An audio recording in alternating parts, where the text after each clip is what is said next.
Hey guys, it's Amanda and Barron, and we are back again with Kicking Cancer Cares. Our sponsor for the second half is Venti's Cafe. Absolutely amazing food as well. The other day they posted on their Facebook story page, and it was the urban tacos. So I'm going to read what's in those because it looked so good. So it's 2 tacos with your choice of spicy jackfruit, which is my choice of meat. It's insanely good.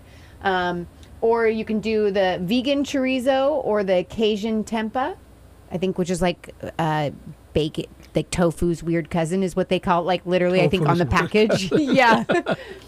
And then it's stuffed with cabbage slaw, chipotle aioli, red onions, and cilantro. And then it's served with fresh pico and lime wedges. Ooh. And then you can add beans and rice as well if you'd like.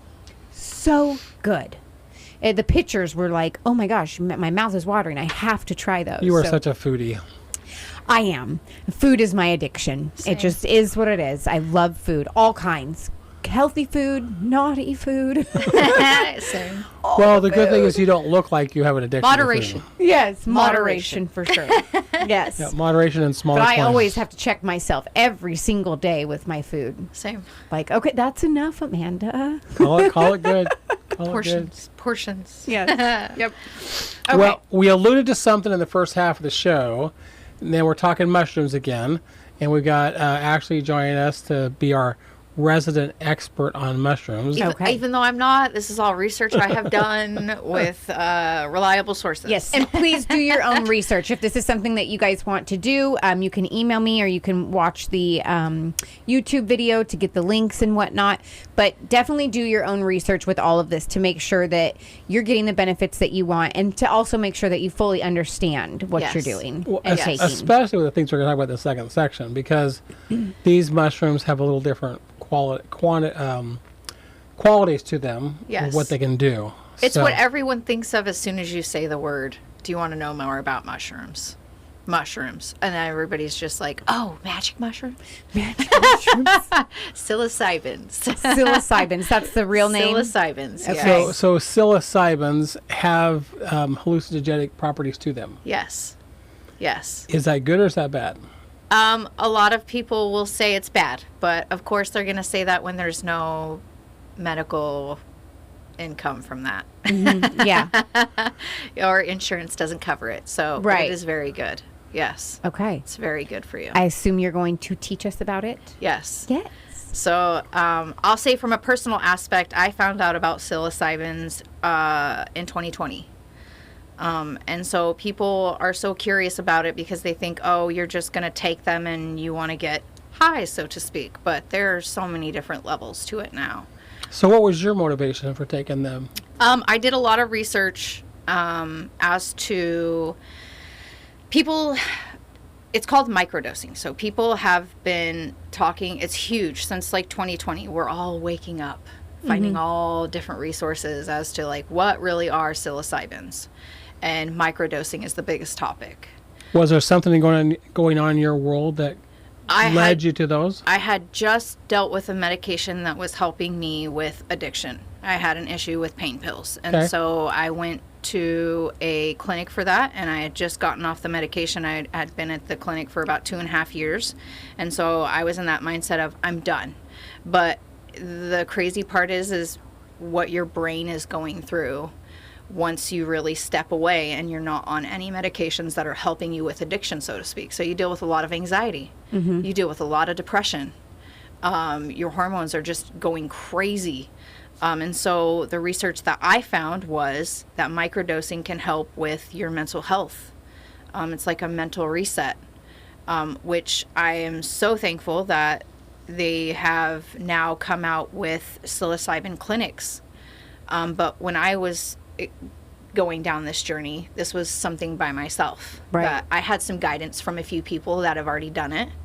And it's only been legalized for the last few years. And it's not legal in every state. No. And it's new. Yes. Yeah. So it's only legal in Oregon, Colorado, New Mexico, and California, Washington, in Hawaii discussing regulations. So those 3, I'm not 100%, but I do know that it's legalized in Oregon, Colorado, and New Mexico on a therapeutic level. Okay. And so when we say microdosing, it's literally just like a 0.05. Very small amount. Very tiny amount. So with a small amount like that, do you actually hallucinate? No. Okay. You feel a different level of clarity.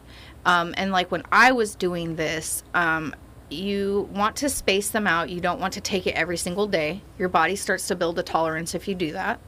But I did it for a year. Oh, wow. And so from some of the research that I found as well, it also helps with weight loss. But please do your own research. Yeah. Please do your own research into that. But I'm just going to say from what I found, I was almost 300 pounds around that time. Oh, wow. Yeah. And so that helped you with weight loss. It helped me with so much. Not just that, but the mental clarity that I came out after that whole year of doing that, felt like a different person. Mm-hmm. I don't have as much anxiety as I used to. I was an introvert. Now I'm an outrovert. Yes. It brings you to a different place, a happier place. And you always want to be in a safe surrounding when you do it, when you're first finding what your dose is. My thing was I would take them at night. I'd get myself comfy, turn on a funny movie, just in case if it was too much at the time, Right, you know? Yeah. But Put you in a good headspace, if you will. Yes. Mm-hmm. Well, it also gave a chance for it to work with your body through the night when you were sleeping. Yes. Versus going out and venturing and seeing people, not knowing what's going to go on, and the anxiety of that alone. Yeah, because it affects everybody differently. That's why I'm so happy that they've come out with these clinics where they know what they're doing. Yeah. And they know where to put you at. And aside from depression and anxiety, I want to go back to a gentleman named Paul Steinmetz again that I mentioned in the first half. With the documentary Fantastic Fungi, they talk about these being used for depression and anxiety, but as well as cancer patients. Oh. That are at that that time in their... So you knew she'd tie the cancer to Right. Yeah. Yeah. When it's more so like stage 4 cancer patients. Where, the end of life. Yeah. Mm-hmm. And they're having a really hard time. And so from the things, that research that I've done and what I've watched on that documentary, it's amazing. I have goosebumps. It's giving them a different level of comfort and acceptance. Mm-hmm. Because I'm not one that has had cancer, but I can only imagine what somebody's going through in that time. I've been around a lot of people that we've helped and things like that, and I couldn't imagine knowing that that's what it is. It's an end game at some point. Yeah. And so they have these clinics that they do help a lot of cancer patients get that comfort and knowing that they're going to be okay. Yeah. So do you think they would use this with like hospice situations? That it's not covered by insurance. So it'd be out of pocket. Yep. It's, as everything that we have talked about on here, anything that is not pharmaceutical is always out of pocket. Which is really unfortunate. It's crazy. It would be nice to see some of the states begin to legislate this so that it could be covered by insurance at some point. Maybe that'll actually happen. Because if you really think about it, there is money in it. Yeah. There is money in it, but that means that people are getting better. Or, and I only so say that in away... the sense of, yes, I know we're talking about cancer patients using this, but holistically, if you do these things, like you're going to heal yourself. There's so many more things you can use it for. Yes. There is a center here in town, isn't there? There is. I'm not going to mention the name but if you do your research and you type in Psilocybin Clinic, there is one here in Salem, Oregon. There are a few in Oregon. So just all you have to do is Google that word Psilocybin Clinic. Call them. You can make an appointment. Super friendly, safe space, no judgment. Because I know a lot of people are looking for resources out there for more comfort for a family member that may be getting ready to pass from cancer and they don't know what to do. Yeah. You have resources. Just look around in your area, Yeah.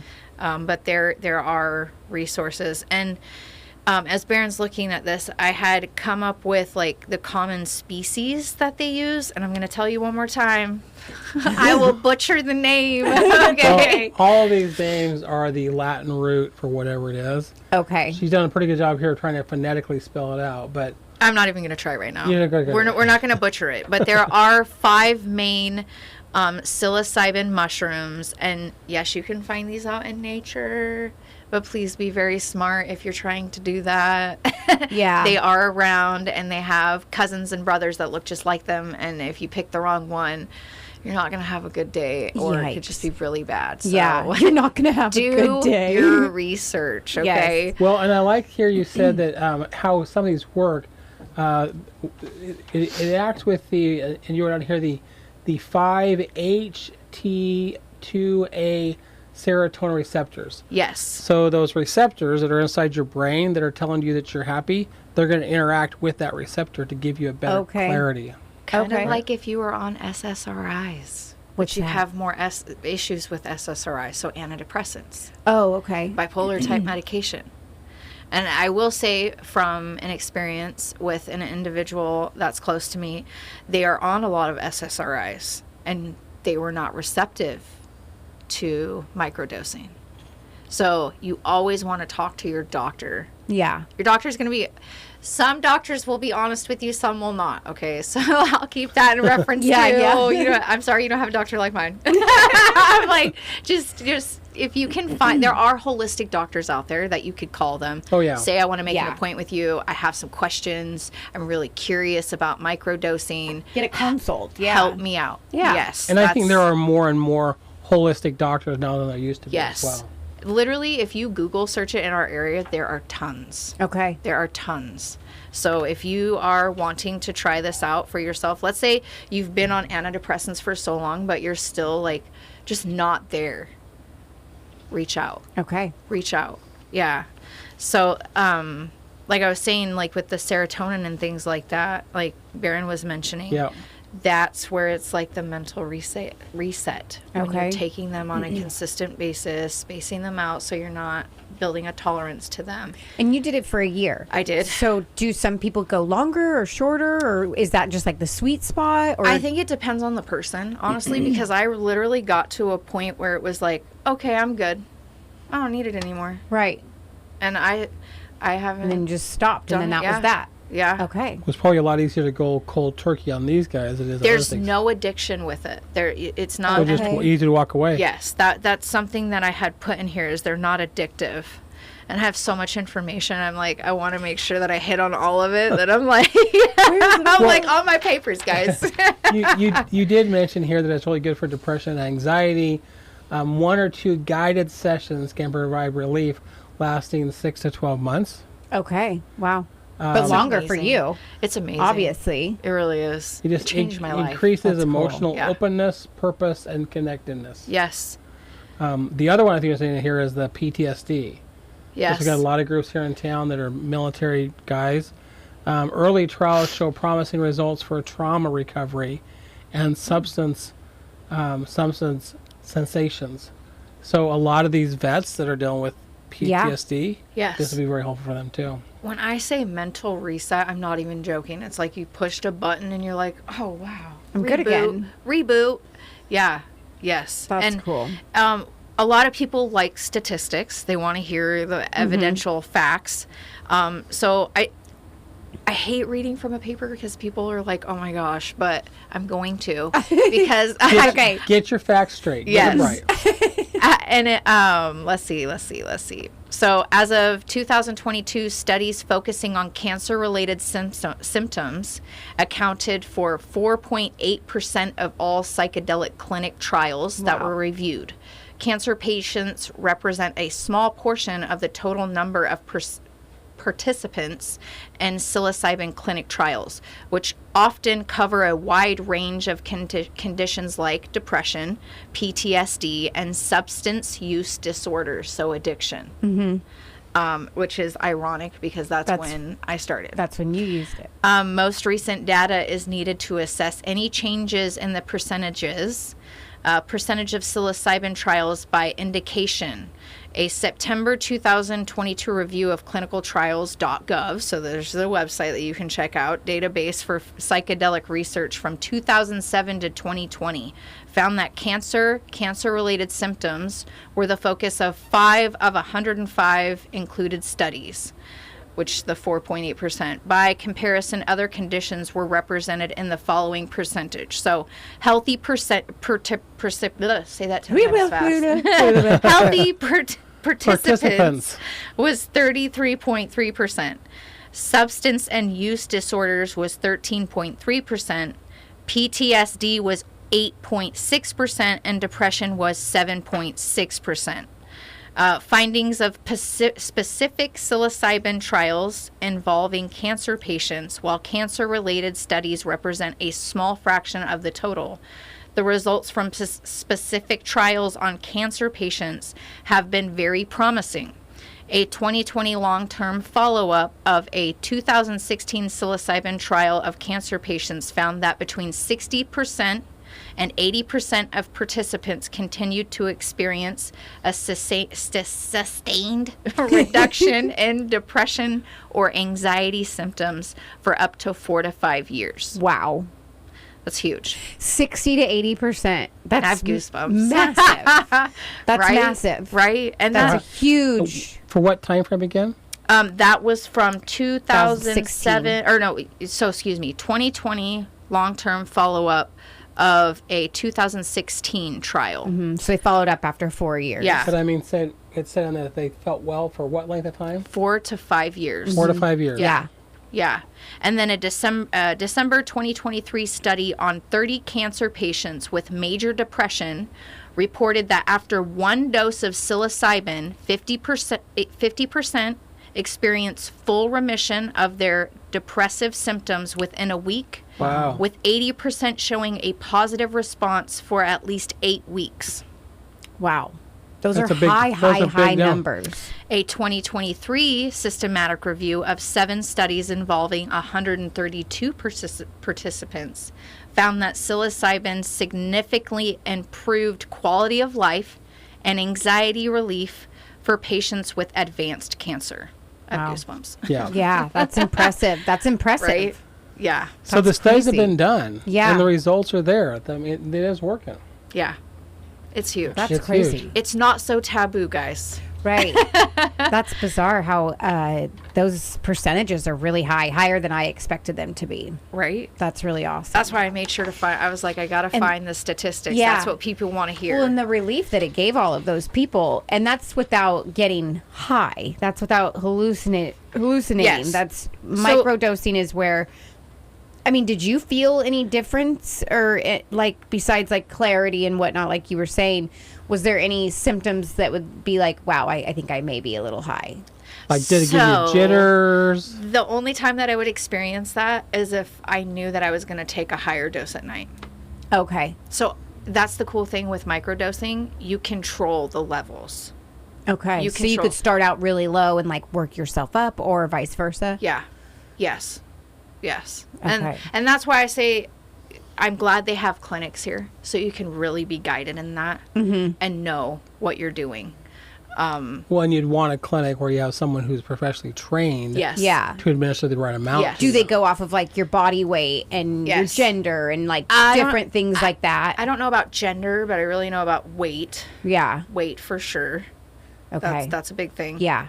Yeah. But And they'll probably give you their recommendations. Yes. And you probably have do you sit down with them and be like, hey, this is what's going on. This is what I want to fix. see, that's what I don't know on that side. Because you did your I- solo. Yes. Okay. Yeah. Yes. I heard that. But I've heard from people that it's a good experience. It's a safe place. There's no judgment, and they're really amazing with the information that they give you, and then when they get you started on things. Okay. Yeah. Perfect. Yeah. Well, cool. when you're venturing down a new path like this, you want to make sure that you feel good about the people that who's helping you. And That's what it's all about. That's Yeah. why I was like, we really got to do this because it's the season. Yeah. People are out foraging. And just to have that extra little bit of information and knowledge and just know, do your research. Yeah. Well, I think the cool part about it too is how so many people, I think on one of those statistics you gave, that 50% felt immediate relief. Yep. For over 8 weeks. So, and it completely fixed the problem. So if somebody was just curious and wanted to try a really, really tiny dose for their first time, they could do that without, any commitment and without any, So many there's people- nothing addictive about it. Exactly. So I think I think that it's not going to get you high, and it's not addictive, and there's actually a lot of benefits Yes. to it. It Yes. makes it more, it's just a clearer You path. don't have to be so scared of it. It's not so scary. That's It's the word. not so yeah. taboo. Just everybody has this idea as soon as you say the word mushrooms and Yeah. foraging. oh yeah, Oh, you're going to go pick magic mushrooms. Well, actually, no. But it's a preconceived societal norm. Yeah. yeah, it really is. And it's unfortunate because it's like that with a lot of other holistic things, Yeah. I think Yeah. a lot of people look at holistic things is like kind of, I don't know. I feel like some people look down on it, and the Yes. things that I've learned and how I go about doing stuff, it's really only benefited me and my family. Right. With how we look at everything and how little medicine we actually take now because of it as well. Because a lot of people associate them, magic mushrooms, THC, CBD, that's a drug. Right. That's a drug. You're doing drugs. And it's yeah. That's I mean, not- you could go Bit- back to a the bit- beginning of time and they talk about these things, Yeah. Like- Yeah. Well, it's a bit ironic that the first show that you were on, we talked about CBD Right? Yeah, that's right. and That the is effects of CBD. And I think the key is one, knowing how to use it and how to Yes. use and knowing how to use it right. So Yes. it's doing what it's supposed to do for you, Yeah. not hurting you in the process. Yeah. You know. And you can Yeah. never do too much research, you guys. Like Ashlie was Like saying. I did. Like Do research. There's plenty of research here. Get comfortable with it. Get to know the ins and outs of all things, not even just mushrooms, whether they're what would you call, what's the fancy name for the non-magic ones? just the regular mushrooms. Just regular ones. yeah, So just do your regular research on mushrooms. even those types of things. Because there were several types you brought up at the regular mushrooms. Yeah. Yeah. There's a lot. Like I said, there's like 14,000 different Those types ones of I'm really mushrooms. curious about, like getting the capsules of like those ones with all the different benefits of Yeah. that. That's really cool. So like here, for instance, fungi are, I'm going to butcher that one. I'm like, Great start. fungi are a kingdom of, I'm not even going to try to say it, but kingdom of organisms that include yeast, mold, and mushrooms. They are essential decomposers that recycle nutrients into the ecosystem, but some can cause disease or be harmful. Fungi are used by humans for food, medicine, and industrial products that play a vital role in our environment through decomposition and carbon sequestration. I believe in you. Man, you're catching all kinds of fancy words here, Ashley. But there's so many different. So you have mushrooms, yeast, mold, mildews, rust. So like rust is what you see on the trees. Yeah. Yeah. So there's so many different. Go watch this documentary called Fantastic Fungi. Okay. Highly recommend. Highly endorsing this one. Yes. I love Paul Steinmetz. I really do. Well, I amazing. love the amount of research you've done on this. I love the fact that Same. it is a I didn't think we were going to have enough. I was like, I need to make sure that we have enough to talk I don't even about. think you touched on half of those there's papers. a lot there's a See? lot she hasn't got into on this thing, but all of this information will be available both on YouTube and if you want to email the Yes, station to get I'll have the links like in the description on YouTube, and then at some point, like on Kicking Cancer's Facebook, we'll have some information on some of the mushrooms that we're talking about today, Okay. as well as on the website. Yeah, so there's going to be different areas that you can find the links for these and things like that. Okay. Perfect. just know that God put this stuff on the earth for a reason. Exactly. We just have to know where to find it and where to find the right kind and How to use it. to Yes. use it. Yeah. And you be know? vigilant when you're out there. I'll say it again. There's always cousins and brothers that Yeah. You don't They want to look get like- confused. Yeah, I like how you took photos because you knew you wouldn't Yep. have service. So you took photos of ones of what they should look like and not look like. And so that was really smart too. And if you are in the Salem, Oregon area, Silver Creek Falls is amazing, and so is Minnow Brown Park. Ooh, which is Okay. really close. Yes. Okay. Out of curiosity, in our last minute or so, are any of these, would they be harmful to the touch? Could they get through your... The ones that I've talked about, no. But there are ones out there. But you, like I said, do your research. Right. Do your research before I you just go didn't know out if you in need the to have woods. gloves on when you went looking for them or not. From what I was around, no. Okay. No. Okay. Yeah. Perfect. Yeah. Well, thank you so much for Yeah. sharing with us. This is fun. Good information. Good. Do New research. New topic. Yes. Yes. New topic. Okay, huge shout out to Venti's Cafe. They have absolutely amazing food. Their cheese curds are really good. The grilled cheese and tomato soup, because it's perfect season for those. And then the urban tacos, so good. They've got Thai bowls, they've got curry dishes, all the things. So go check them out. And we will be back next week. As the movement continues. Oh, come on, join in on us. Ready? And we'll be back next week As the movement continues.